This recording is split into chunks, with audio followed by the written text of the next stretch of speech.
Ladies and gentlemen, welcome to Zoom into Wine. It's time for the show and your host, Ian Blackburn.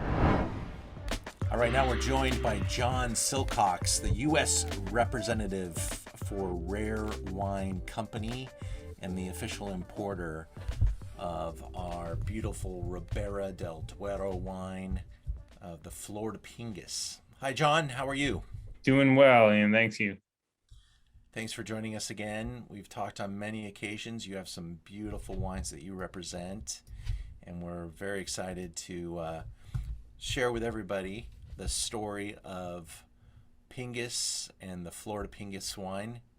Ribera del Duero is about an hour and a half north of Madrid.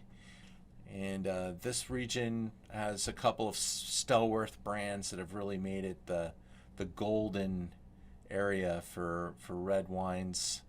Pingus being one of them. Vega Sicilia. Mm-hmm.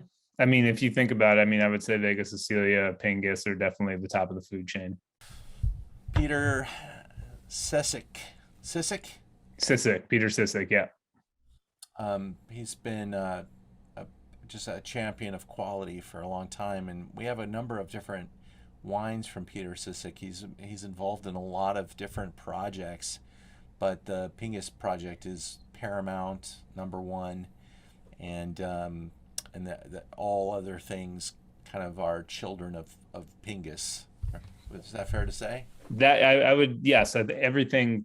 Peter came to the region in 1993 actually to start a different project, Hacienda Monasterio. So that's where he started. But seeing all these really, really old vines, these bush trained old vines in the region, he had his eyes set on venturing out on his own and really creating something that was unique and very of the place. And that's where Pingus originated from in his mind. The beautiful hills of Ribera, some of the classic architecture. This is beyond classic. This is ancient, but some beautiful scenery and some optimal growing conditions here. Here's a look at the Pingus facility. Mm-hmm. Compound, as it looks like. Quite a spot with some really old vines. We're looking at Tempranillo here. Mm-hmm. And that the winemaking style is kind of taking a little bit more from the Bordeaux approach. Would you agree or disagree with that comment? No, I would agree. That is the case. It was the case. I think the pendulum is swinging back the other way. It started as very much a Bordeaux, heavy Bordeaux influence. If we're speaking specifically in the context of Pingus, the wines have moved in a different direction since then, and in my opinion, actually a lovely direction. They've there's always going to be power because it's Ribera, but it's also at the end of the day, like the wines have more restraint on them now. They're lighter on their feet. And you can see different conditions here. This is a little bit more modern, maybe a little bit more Bordeaux in its approach. Mm-hmm. I think it's important also, as you're talking, Ian, about farming and such, is that Peter Sisik is a huge proponent and an expert in the region on biodynamics. So I know that's a big talking point for a lot of people these days when it comes to their wines and such. So, Peter has employed biodynamic farming at the estate since I believe it's 2001.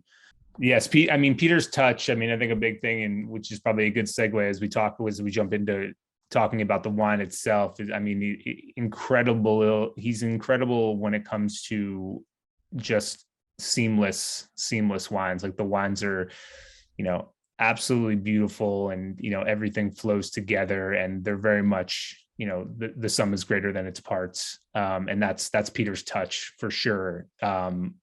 Layered on top of the impeccable farming that he has. Parker 96-point score talks about taking a cask sample, and these wines are always super impressive, deeply colored, and layered and really stunning. How do you summarize this wine and describe this wine?